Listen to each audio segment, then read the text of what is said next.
Everyone's had the experience of needing to get something done and wanting to get started doing it, but not being able to make it happen because you just keep putting it off. By the end of this video, you'll understand why we do this and know how to defeat this problem permanently. This kind of procrastination happens when you start out by telling yourself you'll do something in an hour. Then after an hour has passed, you'll say you'll do it in another hour.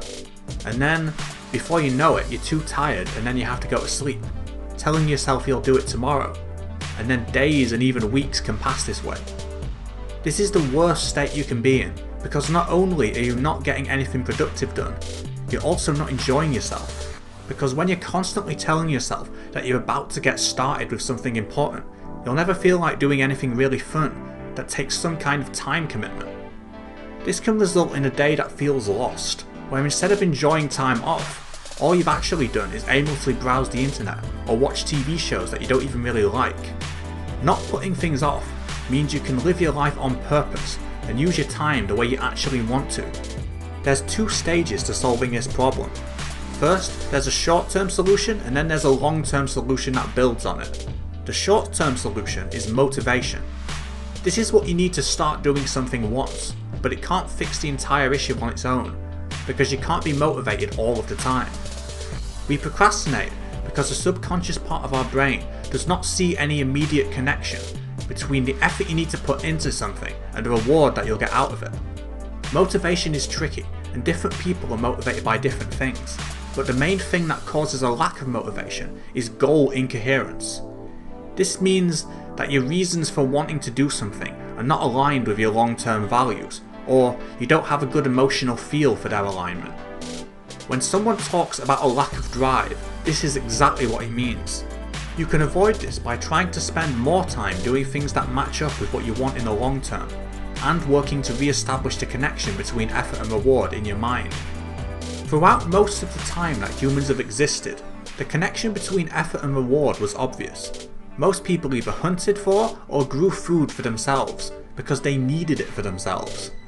As human civilization grew more complicated, the type of work we ended up doing became increasingly distant from the reward we get from it.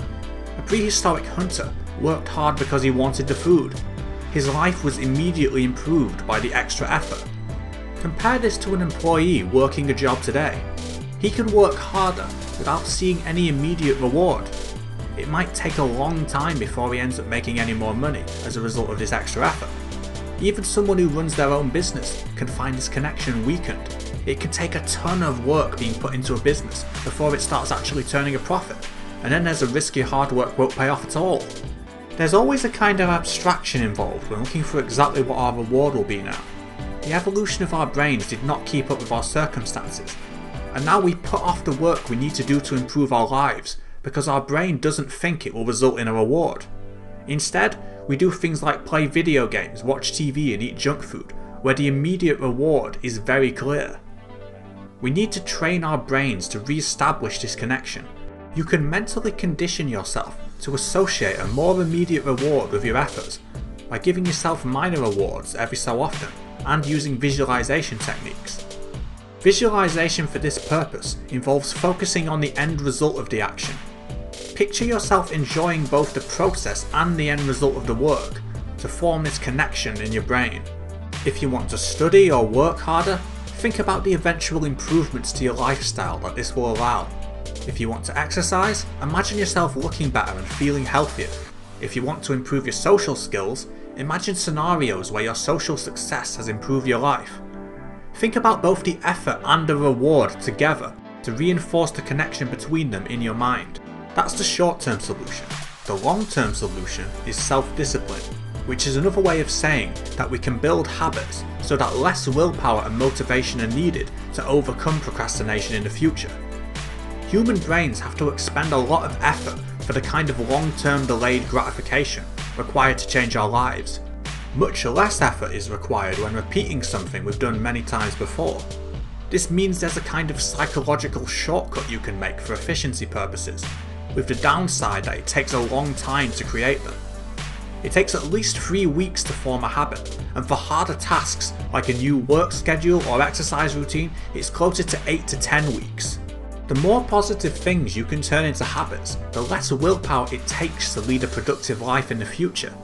This is important because willpower is a finite resource. As you make yourself do things throughout the day, you gradually become mentally worn down and find it harder to control your impulses as you use up your willpower. Positive habits can be seen as a way of reducing the willpower cost of any action, meaning you can do more each day. The key is to use motivation to get started and then rely on it less and less as getting started becomes progressively easier with each repetition as the habits build. The first action step you can take to get started right now is to think about how the work you want to do is connected to the reward that you'll get as a result. Thanks for watching. If you like this video, then subscribe to see more like it in the future.